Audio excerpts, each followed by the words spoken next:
Did the Pentagon mislead the public when it comes to the gains ISIS has made on the ground in Iraq and Syria? Some experts say this map gives a more accurate assessment because it shows the territory ISIS has gained since U.S.-led coalition airstrikes started. Scott Taylor is a former Navy SEAL, now a delegate to the Virginia State House and author of the book Trust Betrayed: Barack Obama, Hillary Clinton, and the Selling Out of America's National Security. Sir, good morning and welcome here to America's Newsroom. Good morning, Bill. It's great to be with you again. Why would the Pentagon put out a map that was not accurate? What would that do?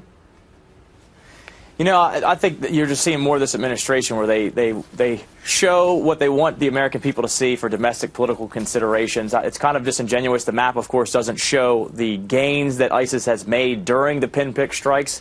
And I think that House leadership, Speaker Boehner said it very well, that we need a robust strategy, not just poking them in the eyes. But it's really disingenuous to not show the actual gains that ISIS has made on the ground. And if that's the case, in the full picture of things, ISIS has stated, it's in print, it says it needs to gain and hold territory. And apparently, it's doing that. That's absolutely true. Look, many people, many smarter than me, have said, look, we can't, if we're going to send people over there, we can't do it with just airstrikes alone. If we're going to send men and women into harm's way, our American forces, if that's what we decide to do, then we need to allow them to beat the enemy into submission, period. And do you think that's happening? I read where one expert says they have been very minimally challenged. Is that the case so far? I think so. I mean, I think that you're seeing that. You're seeing sort of the pinprick strikes, and then they're just advancing around it. And we're looking at Ramadi, which was a place that I know very intimately well from being over there. And you're seeing that taken over. And, of course, you're seeing the leadership under the Pentagon and the administration saying, oh, that's no big deal. It's not that strategic, which is very disingenuous. Why do you think the administration would not go after them full bore? I think that you're seeing a pattern from this administration to do as little as possible to show that they're doing something.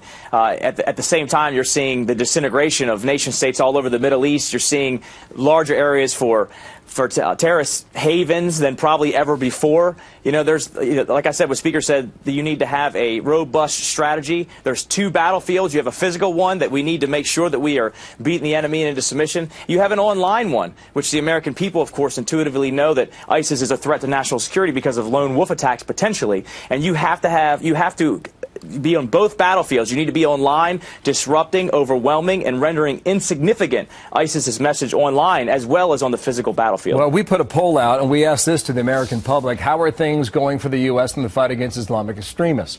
Look at those two bottom numbers. Somewhat badly 34%, very badly 29%, for a total of 63%. I imagine based on your answers, you're probably in that 63%.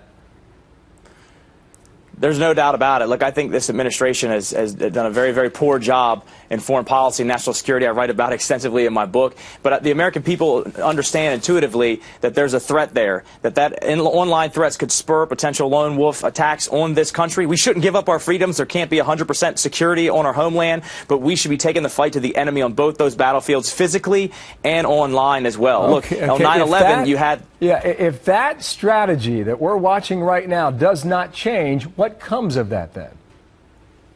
I think, unfortunately, you're going to see attacks on our homeland. You know, and that really stinks, of course. Like I said, you know, on 9/11, you had transnational actors like Al-Qaeda who inflicted more damages than the nation state of Japan in World War II. So Americans know intuitively that we have a threat, and we expect our leaders to protect us. Both on both battlefields, we need that comprehensive strategy. We need the president to lead, or the next president to lead on both battlefields, online as well as physically. Yeah, you write as a Navy SEAL, you learn quickly to be clear-eyed about the needs and challenges of each mission. It's in your book, Trust Betrayed. Scott Taylor, thank you for your time. Good to have you on our program. Bill, thank today. you. You bet.